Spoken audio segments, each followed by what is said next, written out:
gentlemen, welcome to West Valley High School's Marine Corps Junior Reserve Officer Training Corps observance of the 240th birthday of the United States Marine Corps.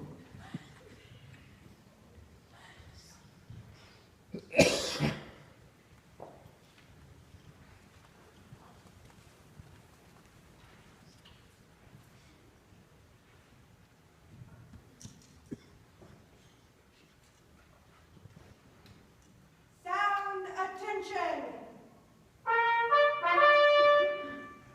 Sound attendance call!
Sound attention!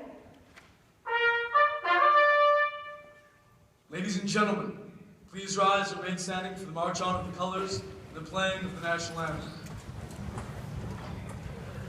March on the colors!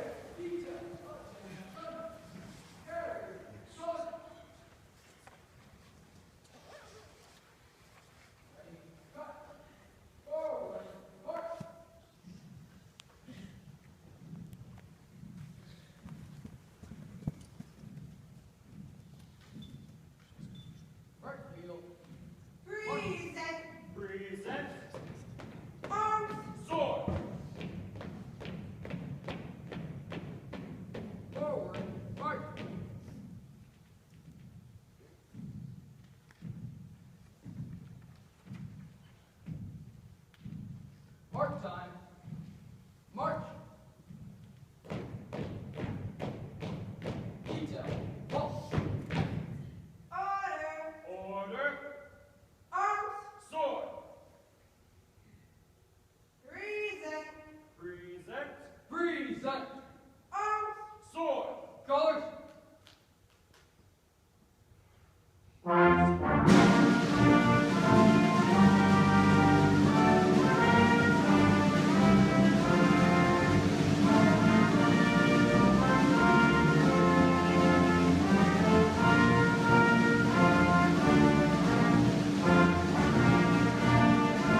Ladies and gentlemen, please take your seats.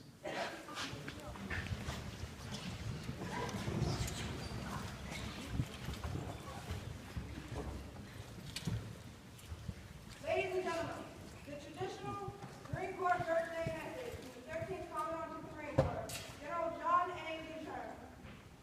Lejeune. On November 1st, 1921, John A. Lejeune, 13th Commandant of the Marine Corps, directed that a reminder of the honorable service of the Corps be published by every command to all Marines throughout the globe on the birthday of the Corps. Since that day, Marines have continued to distinguish themselves on many battlefields and foreign shores, in war and peace. On this birthday of the Corps, therefore, in compliance with the will of the 13th Commandant, Article 38, United States Marine Corps Manual, edition of 1921, is republished as follows. On November 10th, 1775, a Corps Marine was created by a resolution of the Continental Congress. Since that date, many thousand men have borne the name Marine. In memory of them, it is fitting that we who are Marines should commemorate the birthday of our Corps by calling to mind the glories of its long and illustrious past. The history of our Corps is one which will bear comparison with that of the most famous military organizations in the world's history. During 90 of the 146 years of its existence, the Marine Corps has been in action against the nation's foes. From the Battle of Trenton to the Argonne, Marines have won the foremost honors in war. And in the long eras of tranquility, at home, generation after generation of Marines have grown gray in war in both hemispheres. And in every corner of the seven seas that our country and its citizens might enjoy peace and security. In every battle and skirmish since the birth of our Corps, Marines have acquitted themselves with the greatest distinction, winning new honors on each occasion until the term Marine has come to signify all that is highest in military efficiency and soldierly virtue. The high name of distinction and soldierly repute we who are Marines today have received from those who have preceded us in the Corps. With it, we also receive from them the eternal spirit which has animated our Corps from generation to generation and has been the distinguishing mark of its Marines in every age. As long as that spirit continues to flourish, Marines will be found equal to every emergency in the future, as they have in the past. And the men of our nation will regard us as worthy successors to the long line of illustrious men who have served the soldier of the seas since the founding of the Corps. The inspiring message of our 13th Commandant has left its marks in the hearts of the minds of all Marines. By deed and act, from Guadalcanal to Iwo Jima, from Incheon to the Korean Armistice, and interventions from Lebanon to the Dominican Republic, and from opening battles in Vietnam to the Maigui's rescue, in Grenada during the liberation of Kuwait, through continuing combat operations in Afghanistan and Iraq, and wherever we are called to serve, Marines have continued to epitomize those qualities which are their legacy. The success which they have achieved in combat and the faith they have borne in peace will continue. The Commandant and our many friends have added their hearty praise and congratulations on this, our 240th birthday. Traditionally, regardless of location, Marines pause to observe our birthday by sharing a cake and usually a holiday meal. The swords used to cut the cake is a reminder that we are a band of warriors, committed to carrying the swords so that our nation may live in peace.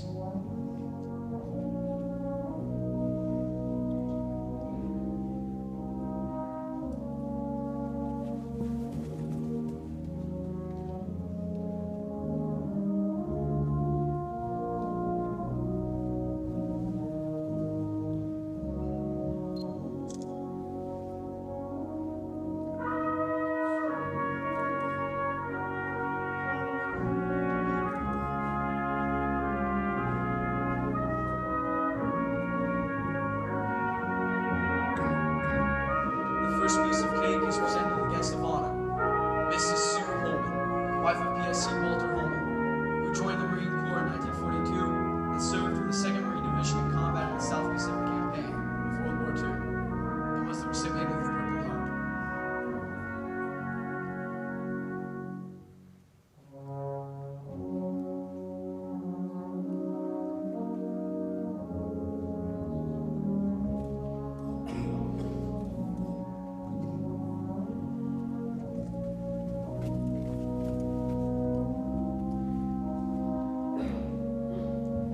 The second piece is presented to the oldest Marine in the command, signifying the honor and respect according to experience and seniority. The oldest Marine present this evening is retired First Sergeant Dennis Goldbach, who was born on 1949. Symbolically, the eldest Marine present passes a piece of cake to the youngest Marine present. Just for years, our experienced Marines have nurtured and led young Marines who will fill our ranks and renew our Corps. The youngest Marine present this evening is Jacob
Ladies and gentlemen, please rise for the retiring of the colors and remain standing for the playing of the service medley ending with the Marines hymn.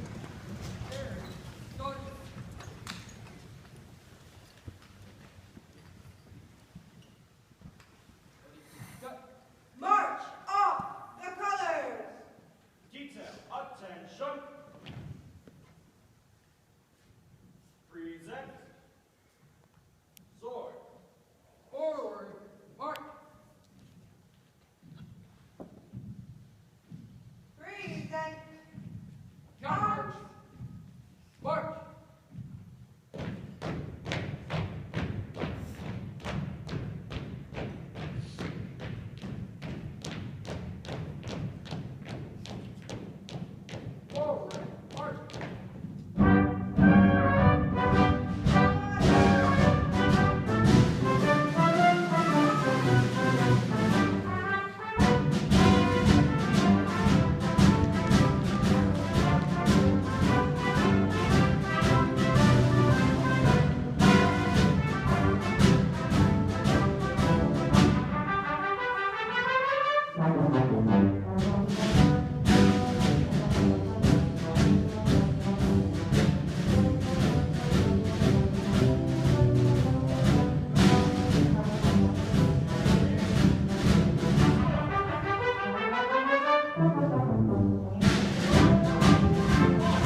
your seats for the Marine Corps birthday message from the 37th and present Commandant of the Marine Corps, General Robert B. Nelly.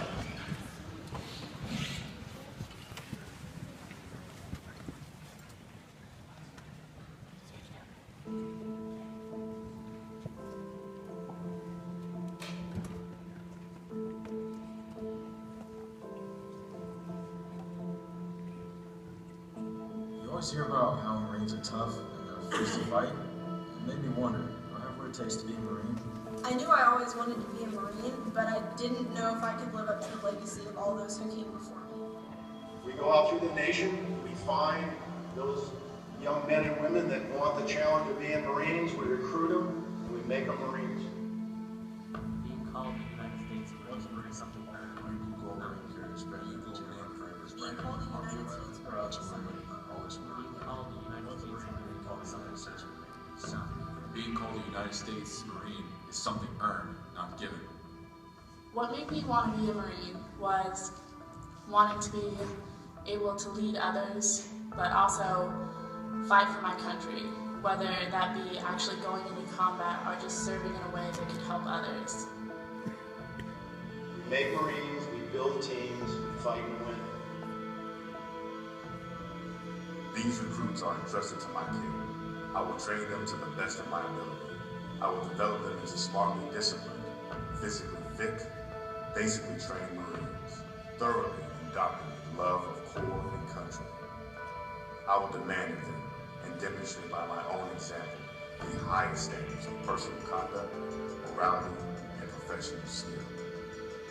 I, Dr. James, do solemnly swear that I will support and defend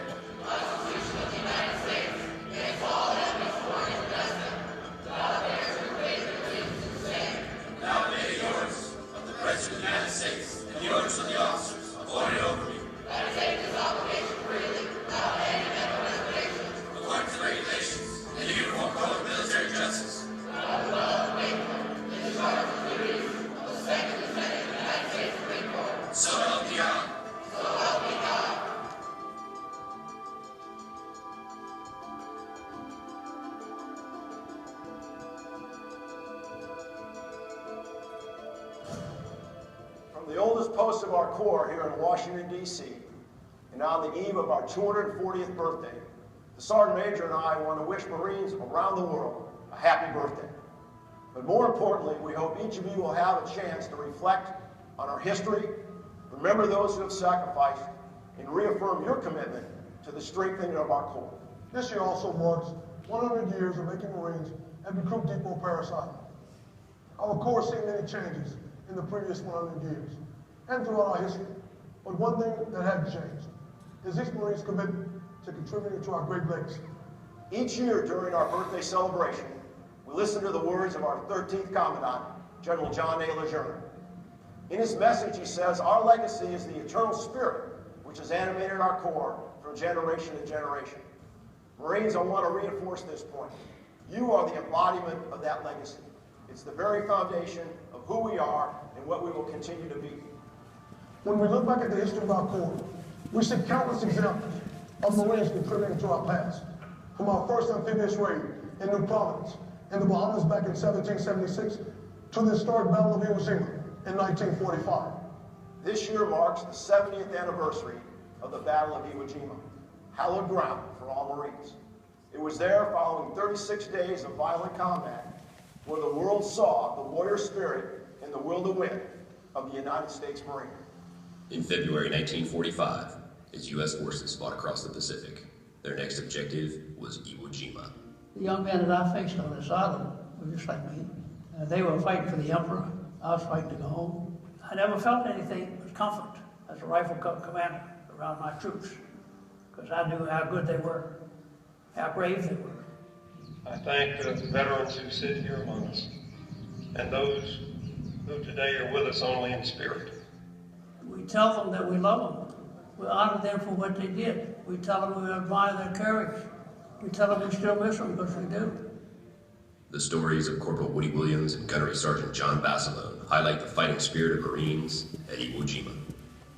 During the day of February the 23rd, the same day the flag went up, the same day that I did the job that resulted in my receiving the Medal of Honor. 2 of those Marines who were protecting me died. They gave all they had and so much more than I did. And yet, I'm the guy that's wearing the medal. And I have said I am just the caretaker of it. I don't wear it for what I did. I wear it for what they did. 5 years after the end of World War II, Marines showed their indomitable fighting spirit in Korea at numerous places. None more telling than the seawall at Incheon or the unbearable winter at Chosin Reservoir. The weather was cold and got colder and colder while we were up there trying to get out of that reservoir area. It was about 1 or 2 o'clock in the morning when we started to get hit, and it wasn't North Koreans that was hitting us, it was China. When the Chinese hit us, we hit back twice as hard. And that was our attitude. The Marines that were there, we didn't go there to face a peace treaty. We went in with the idea of winning the war, and we continued to fight, right up to the very last round. This year also marks the 50-year anniversary of the Marine Corps' first major offensive in Vietnam, Operation Starlight. And as soon as 80 companies landed, all you saw was explosions and pow, pow. I mean, people shooting. Starlight was the first big, tough battle that these young Marines had to face, and they were going up against a veteran enemy force. If there were any doubts about whether or not this rock and roll generation of Marines from the 1960s would fight, those doubts were erased by Operation Starlight. Following Vietnam, our Corps benefited greatly from the experienced NCOs and officers who stayed in service and remained dedicated to improving the professionalism of the Marine Corps. The Marines they groomed would refocus the Corps to a more expeditionary mindset, marked by numerous engagements throughout the 80s and 90s. After the attacks on September the 11th, Marines knew that there would be more to do in support of defending our homeland. With sustained combat operations in Afghanistan and Iraq, a new generation of Marines is built upon the Corps' remarkable heritage. Marines continue to prepare for any crisis and remain ready to deploy as the nation's expeditionary force in readiness. Get on the water! Get the ammo can! Ammo can! Go, Paul! Sergeant Major and I are reminded daily of our obligation to support and contribute to the legacy of our Corps. These recruits here at Parris Island, like those at San Diego, will soon earn their Eagle Globe and Anchor. Who knows? Maybe amongst them is the next Gunnery Sergeant John Basilone or Corporal Woody Williams. Those Marines became who they are because their dedicated squad leaders and platoon sergeants trained them well. We must continue that transformation, continue the professional development of those Marines, so that when the nation requires men and women of action, they will summon the courage and tap into our great legacy to accomplish the mission, no matter what the odds. When another Marine says simplify, we're saying we are faithful to each other, to be true to each other. All Marines seem to be out of the same mold. When the time comes, they'll always be ready. They are able. I'm just so proud to be a Marine. When we come into the Corps, we're taught certain standards, and being faithful to those standards and to each other is pretty much what Simplify is. Who do you fight for? Who do you really fight for? I love this God, country, Corps. No, it's the unit, the guide. You fight for the Corps first. I don't care what anybody says. God may come second. Country can come third. But you fight for the Corps.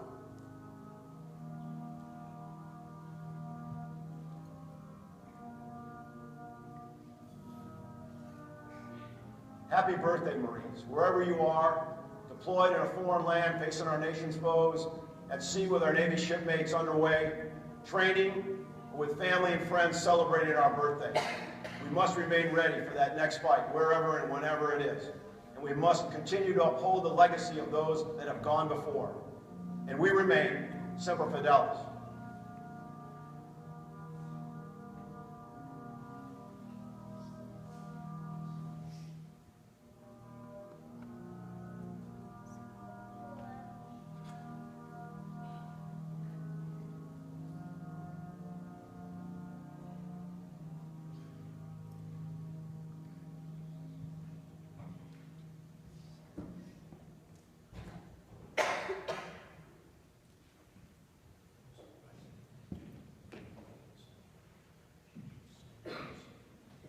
Ladies and gentlemen, thank you for joining us in celebration of the 240th birthday of the United States Marine Corps. Please join us in the lobby for cake.